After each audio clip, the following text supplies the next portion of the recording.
The seething had welcomed every species in galactic history. For 3 billion years, their hollow archive remained open to all who sought knowledge. They had greeted beings of light and creatures of shadow. They had smiled at machine minds and embraced biological nightmares. They feared nothing until the humans came. Ambassador Priya Nair sat in her shuttle, watching the ancient library world spin below her. 16 days. 16 days of waiting in orbit while the oldest species in existence refused to answer her communications. Ambassador, her pilot said quietly, "We're receiving a signal. They're finally responding." Priya leaned forward. "What does it say?" 1 hour. You have 1 hour of audience. No weapons. No recording devices. No hope. No hope. That's what it says, ma'am. Priya took a deep breath. Prepare my shuttle for landing. The hollow archive was beautiful beyond words. Crystal towers stretched toward a purple sky. Rivers of liquid light flowed between structures older than most stars. The air smelled like memories, if memories had a scent, but something was wrong. Every seething she passed trembled. Their crystalline bodies flickered with colors she had never seen in her diplomatic training. Colors that meant terror. Colors that meant ancient, primal fear that a young seething named Killith guided her through empty corridors. "Forgive us," the young one whispered. "We do not mean to be rude.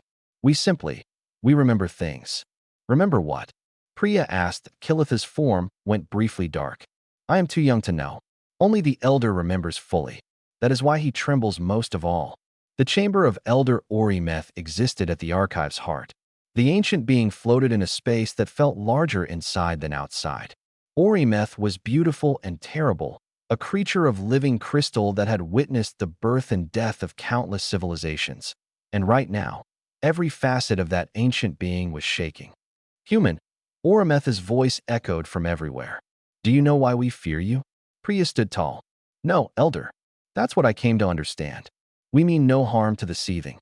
We seek only friendship and trade." "Harm." The Elder made a sound like breaking glass. "You speak of harm.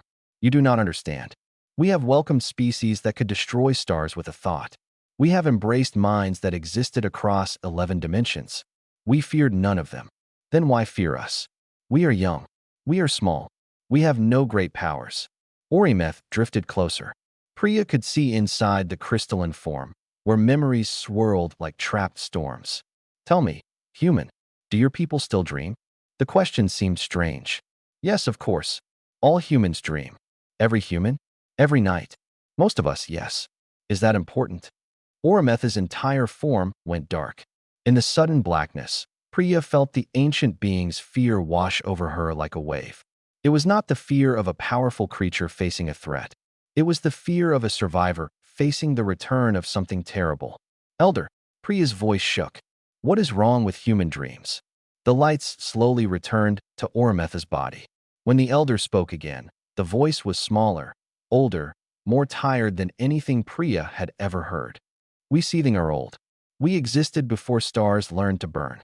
We have recorded the history of every species that ever rose and fell across this galaxy. Empires that built spheres around their suns. Civilizations that harvested black holes. Beings who transcended physical form entirely. And they are all gone now," Priya said. "Yes, all gone. But we remember them. We remember everything." Orimeth paused. "Almost everything. Almost. There is a gap in our records. A time before our own history. A time when we were young and something else was old. Something that made us old. Something that taught us fear." Priya felt cold despite the warm air. What happened to them? These beings from before. They did not die. Human. They could not die. They were too old for death. Too vast for destruction. So they did something else. They hid. Hid where? Orimeth's form blazed with sudden, terrified light. "Inside your dreams. Inside the sleeping minds of your primitive ancestors. They fragmented themselves and crawled into the darkness behind human consciousness. For 200,000 years, they have been waiting, growing, remembering." Priya stepped backward. "That's impossible. We're just humans. We're ordinary. You are ordinary in every way except one. You are the only species in the known galaxy that dreams. Have you never wondered why? Have you never questioned why evolution gave you visions in your sleep? Dreams help us process memories. They're just brain activity." "No." Orimeth's voice shook the walls. Dreams are not yours. They never were. They belong to what sleeps inside you. And now, after 200,000 years of patience, they are beginning to wake up. The elder drifted backward into the shadows. Go home, human. Tell your people what I have told you. And pray that the architects do not fully remember what they once were. Because if they do, they will unmake everything that came after them. The architects, the builders of reality itself, the first minds, the oldest nightmares. Orimeth's voice faded to a whisper. Your species did not evolve on Earth, Ambassador. You were placed there. Earth was never humanity's origin. Then what was it? The answer came from the darkness, heavy with billions of years of fear. A prison. Dr. Amara Osei had spent 15 years studying why humans sleep. Tonight, for the first time, she wished she had chosen a different career. The readings on her screen made no sense. Brain waves during REM sleep should follow predictable patterns. But the subjects in her laboratory were producing something else entirely. Energy signatures that matched no known biological process. Frequencies that seemed to reach beyond the skull, beyond the room, beyond anything science could explain. Run the diagnostics again, she told her assistant. I've run them 7 times, doctor. The equipment isn't broken. Amara stared at the waveforms dancing across her monitors. They looked almost like a language. Almost like someone trying to communicate. Across the galaxy, Ambassador Priya Nair faced the Galactic Council with empty hands and a full heart of dread. The seething have sent only one message, she reported. They will not explain their actions. They will only warn us. They say we must not let humans remember what we forgot. The council chamber erupted in chaos. Representatives from 100 species shouted over each other. Trade routes through seething space represented 40% of all galactic commerce. Excluding humanity meant economic disaster for everyone. The Velith ambassador, a being of woven light, spoke above the noise. Perhaps the seething have finally gone mad. They are ancient. Ancient things break. They are not mad, Priya said quietly. They are afraid. I saw it in Elder Orimeth. Fear older than most civilizations. Fear of what? Your species is barely spacefaring. You have no great weapons. What could possibly frighten the galaxy's oldest survivors? Priya hesitated. How could she explain what Orimeth had told her? Dreams as prisons. Architects sleeping inside human minds. It sounded like madness, but it felt true. I need to return to Earth, she said. There are answers there. Answers we've been overlooking for 200,000 years. Back on Earth, Amara made a discovery that changed everything. She had been reviewing archaeological records, searching for any mention of unusual sleep patterns in ancient humans. What she found was something else entirely. The fossil record showed a gap. 200,000 years ago, human development suddenly leaped forward.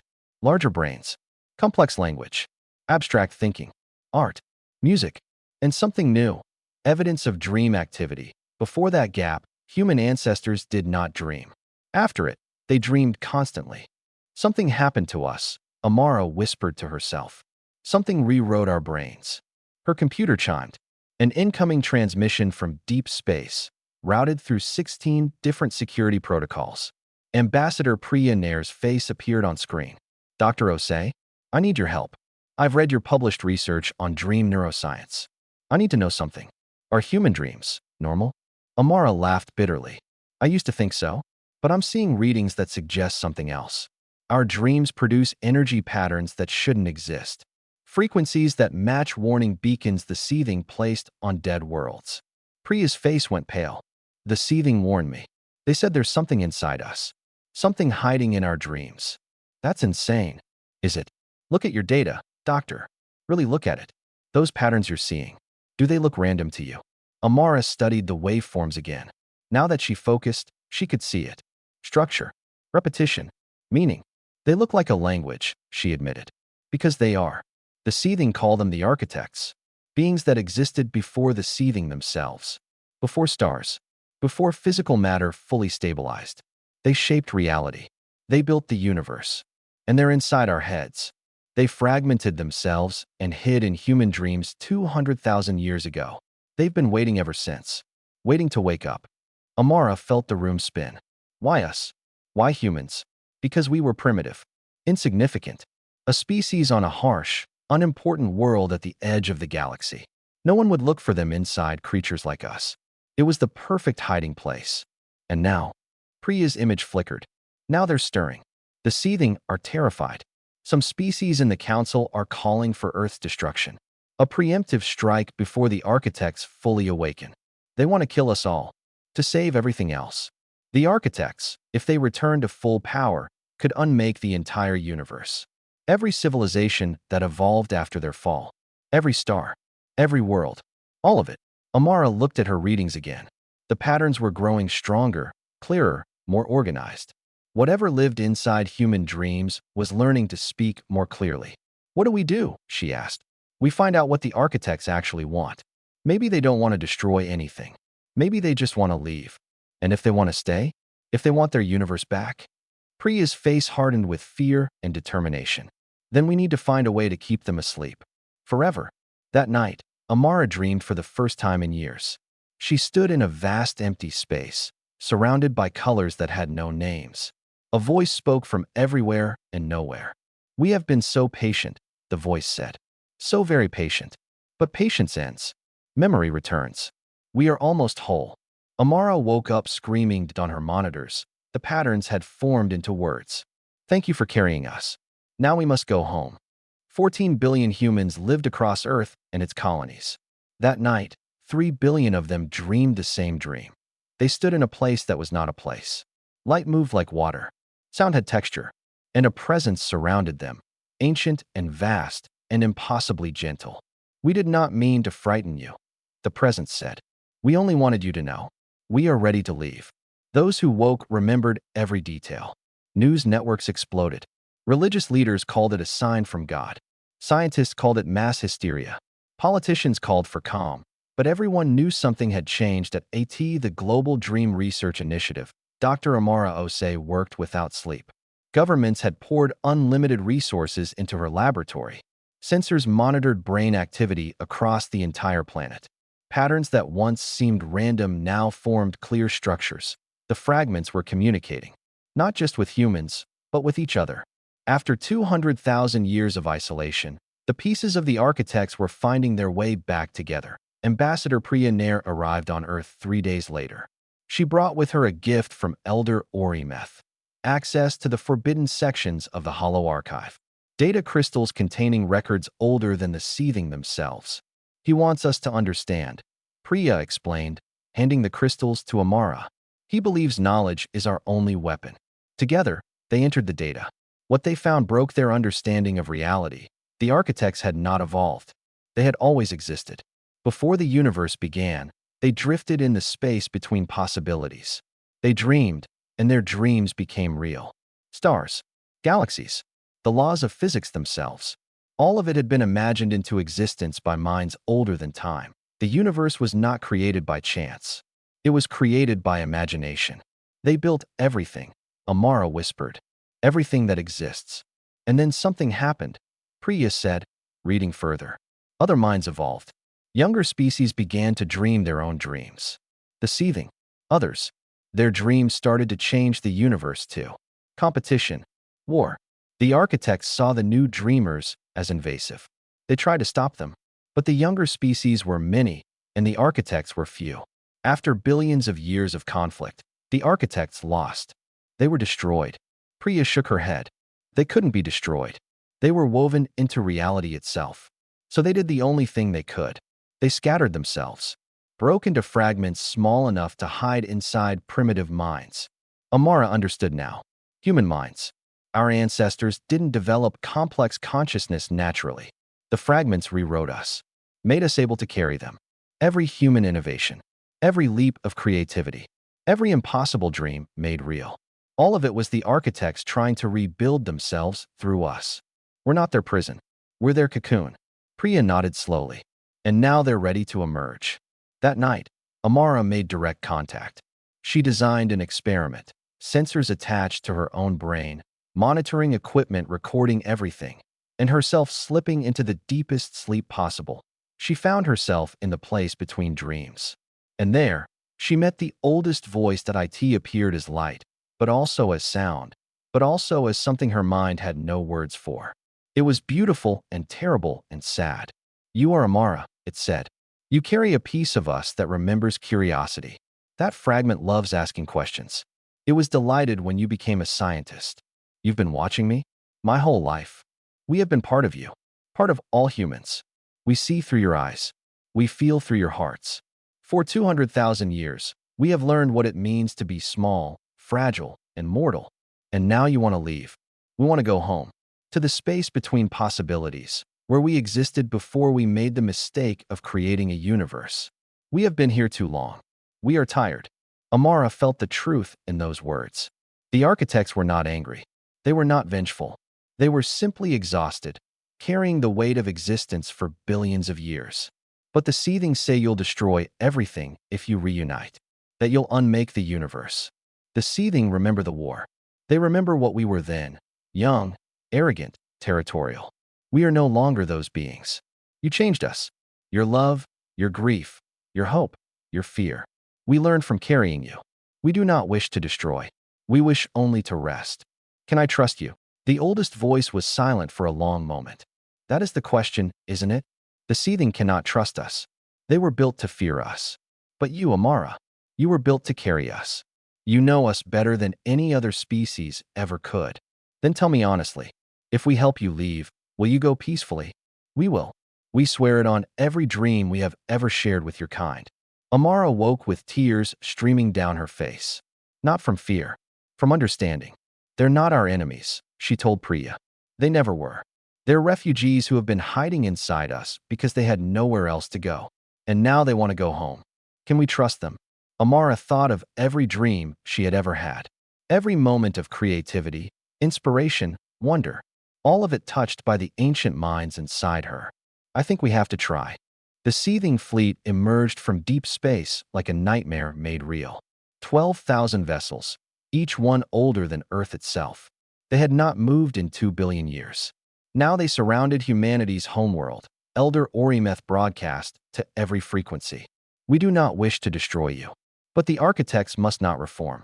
Their return would mean the end of all current existence. Every world, every species, every dream that is not theirs. On Earth, panic spread. Cities emptied as people fled to anywhere that felt safe. Religious movements proclaimed the end times. Governments collapsed under the weight of fear. Ambassador Priya Nair stood before the United Nations, speaking to a room full of terrified leaders. The seething are wrong, she said. I have seen the data from Dr. Osei's research. The architects don't want to destroy anything. They want to leave. And you believe them? The Secretary General demanded. Beings older than the universe itself. And you take their word. They have been inside us for 200,000 years. If they wanted to destroy us, they could have done it at any time. Instead, they carried us, helped us evolve, gave us dreams. Perhaps they were waiting. Perhaps we are simply not ready yet. Dr. Amara Osei stepped forward. I have spoken with them directly. Their leader, the oldest fragment. It showed me their history, their war with the seething, their hiding. They are tired. They are lonely. They want to go home. Home to where? A place that existed before the universe, before reality. They helped create everything that exists, and now they want to return to what came before. The room fell silent. The concept was too vast to comprehend. Finally, a general spoke. And if we help them leave, what happens to us? Do we lose something? Die? Change? Amara shook her head. They say they can separate cleanly. The fragments have been part of us so long that the transition might feel strange, like waking from a very long dream. But we would survive. And if we refuse, then they wait longer. Eventually, they emerge anyway. But violently, uncontrolled, possibly damaging us in the process. They would rather leave peacefully, but they cannot stay forever. The Secretary General looked out the window at the seething fleet hovering beyond Earth's atmosphere. The seething will destroy us if we help the architects reform. Then we need to convince them that peaceful departure is possible. Outside, the seething waited. Orimeth monitored human communications with ancient patience.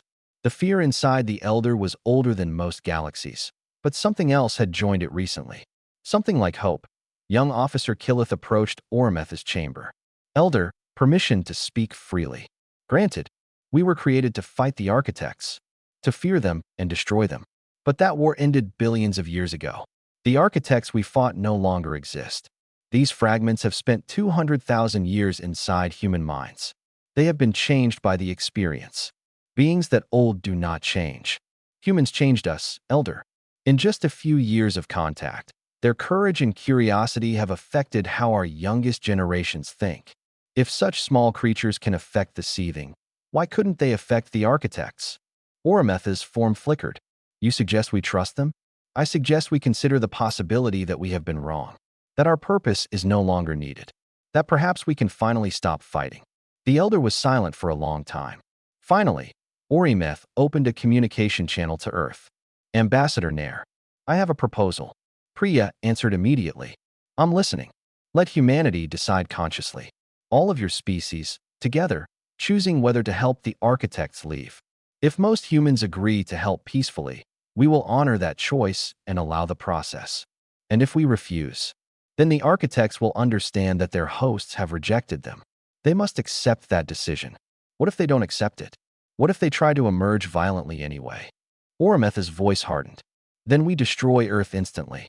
No warnings. No mercy. The universe is more important than one species. Priya felt cold. You would kill 14 billion people. To save trillions of trillions across all existing worlds. Yes, we would.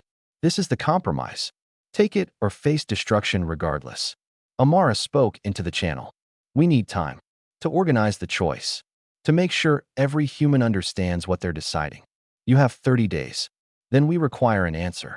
The channel closed. Priya looked at Amara with desperate eyes.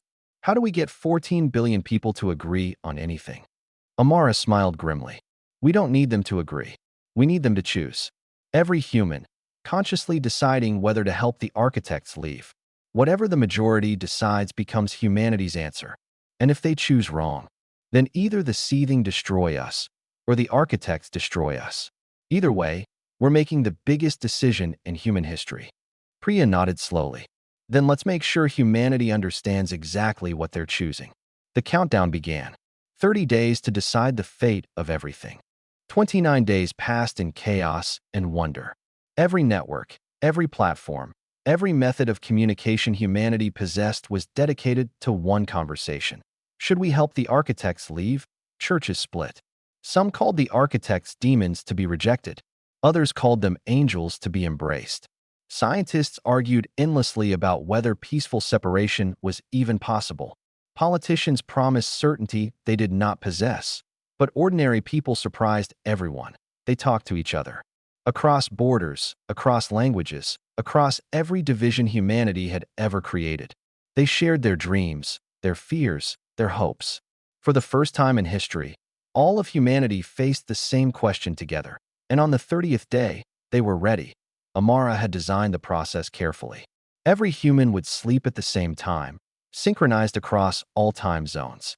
In that shared dream, they would meet the architects directly, and then they would choose.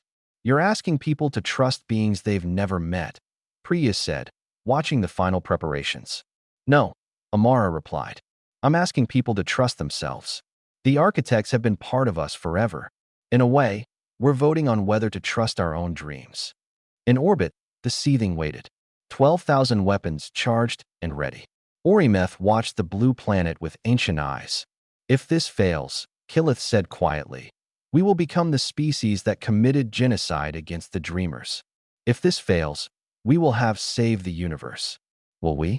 Or will we simply have proven that we are still the weapons the architects created us to be? Orimeth did not answer. On Earth, night fell across the planet.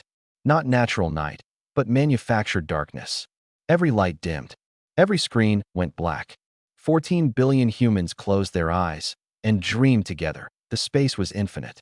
Every human consciousness floated in a sea of light, connected to each other in ways they had never been before. They could feel their neighbors, their families, their enemies, their friends.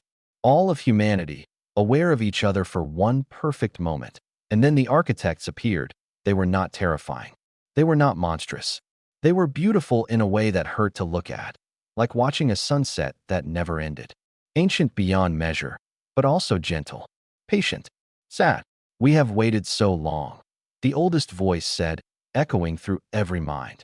We did not choose to come here. We were refugees, hiding from those who wished to destroy us. We found safety in your dreams. Images flowed through the shared consciousness. The architects' history, their creation of reality, the war they lost, the desperate fragmentation, the long, lonely years inside human minds. We learned from you. The voice continued. You taught us what it means to be small, to love knowing you will lose what you love, to hope despite despair. We were gods once, but you made us something better. You made us understand. Every human felt the truth of those words. They remembered their own dreams, the creativity, the inspiration, the moments of wonder that seemed to come from nowhere. All of it touched by the architects. Now we ask for your help. Let us reunite. Let us become whole again. And we will leave peacefully, returning to the place we came from before reality existed. We will take nothing except the lessons you taught us. A pause. Then, or refuse. We will not force you. If humanity rejects us, we will accept that choice. We will wait longer, though waiting hurts. The decision is yours. Humanity stood at the crossroads. Every person felt the weight of the choice. Some feared. What if the architects were lying? What if they destroyed everything once they became whole? The seething remembered them as monsters. Perhaps monsters could not change, but others remembered their dreams. The moments of beauty, the flashes of understanding, the feeling of being connected to something greater than themselves. Those experiences had been real. The architects had given them freely, and humans, in the end, were creatures of hope. The choice emerged not as a vote, but as a feeling. A wave of acceptance spreading through the collective consciousness. Not unanimous, but overwhelming. Humanity chose to trust, 71%. The oldest voice trembled. You choose to help us? We choose to believe you. Amara's consciousness spoke for all. You have been part of us for so long. If you were going to hurt us, you would have done it already. Go home. Be at peace. There is something we wish to give you first. A gift for all that you have carried for us. We don't need payment. This is not payment. It is gratitude. The architects showed them something. A door between worlds. A way to dream beyond the boundaries of reality. To explore the spaces that existed before the universe and the spaces that would exist after. We built reality with our dreams. We give you the ability to dream across realities. Not now, but in time. Your descendants will learn. They will explore as we once did, before we made the mistake of trying to own what we created. Humanity accepted the gift. Then it is time, the oldest voice said. Thank you. Thank you for carrying us. Thank you for teaching us. Thank you for setting us free. The dream began to change. The architects started moving toward each other, fragments reuniting after 200,000 years of separation. In orbit, the seething watched with weapons ready. Elder, Killith said. The readings show peaceful reunification. They are not attacking. Orimeth hesitated. 1 billion years of fear screamed to fire, to destroy, to end the threat forever, but something else whispered. Something new. Hold fire. Orimeth commanded. Let us see what they become. And in the dream, the architects became whole once more. The longest night in human history lasted 12 hours. Across the planet, every person remained asleep, their minds connected in the great dreaming, while the architects became one. It felt like watching a sunrise in reverse. Scattered lights gathering toward a single point. Lonely voices joining into a chorus. Fragments that had been separated for 200,000 years finding each other at last. And it was beautiful. The seething fleet watched in silence.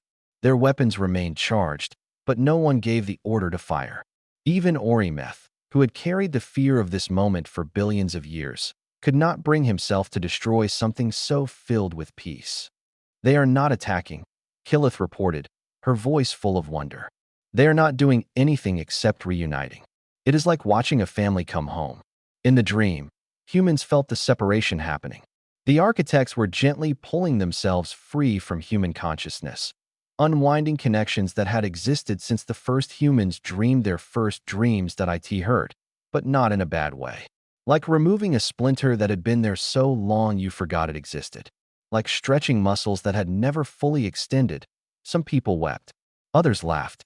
A few refused to let go, clinging to the fragments they had carried their whole lives. The architects responded with patience.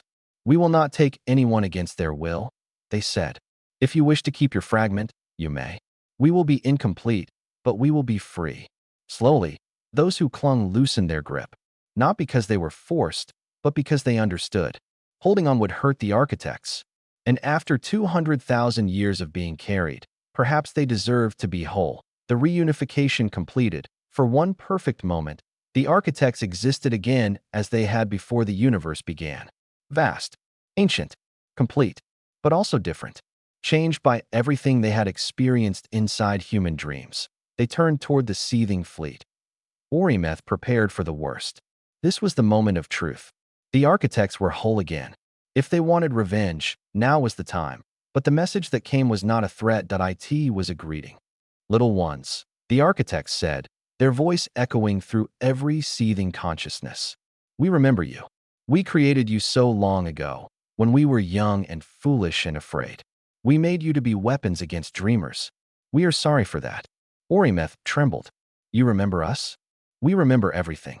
We remember Orimeth, who was curious before we taught you to be afraid. We remember the seething who asked questions before we gave you only one answer. You became magnificent despite what we did to you. We never should have feared what you might dream. The ancient elder felt something crack inside. Not fear, not anger, something that had been frozen for billions of years. We forgive you, Orimeth said, and meant it. And we forgive you. For the war, for the waiting, for the weapons aimed at our prison. You did what we made you to do. Now we free you from that purpose. The architects turned to the dreaming humans. And you, our beloved hosts, our teachers, our friends, we give you now what we promised. The gift of dreaming across realities. It will take time to understand. Generations, perhaps. But your descendants will learn. They will explore the spaces between things. They will see what we saw before we made the mistake of trying to own creation. Amara felt something new awaken in her mind. A door that had not existed before. Closed for now, but there. Waiting. Will we see you again? She asked. Perhaps. In the spaces between dreams. In the quiet moments when reality thins and other things become possible. We will be there. Watching. Hoping. Hoping for what? That you dream better than we did. That you explore without conquering. That you create without destroying. That you become what we could not. And then they were gone. Not violently. Not dramatically. They simply stepped sideways into a place that human minds could not follow. The door closed behind them. The universe felt slightly emptier, slightly quieter, but also slightly lighter. Humanity woke up together.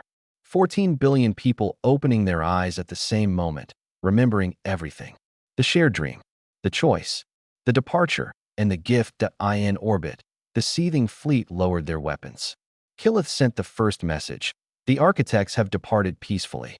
Humanity is to be welcomed as a full member of galactic civilization. Orimeth added a personal note to Ambassador Nair. You have done something we believed impossible. You have shown that ancient enemies can become old friends. We would be honored to learn from you. 5 years later, Priya Nair served as humanity's permanent ambassador to the seething. Killith became her closest friend and advisor.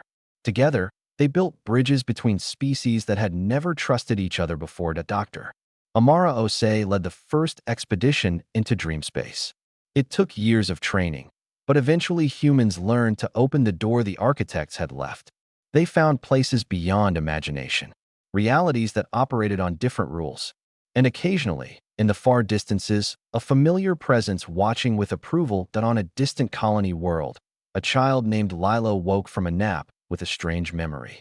She had dreamed of a place made of light, where beings older than stars smiled and waved at her. Mama, she said, I saw the architects. They said hello. They said they're proud of us. Her mother smiled. What else did they say? Lila thought for a moment. They said to keep dreaming, because dreams are how we find our way home. Above them, the stars shone with ancient light. And somewhere beyond those stars, beyond reality itself, the architects dreamed of the children they had left behind. The galaxy's oldest species no longer feared Earth. They watched with something they had forgotten. They could feel hope.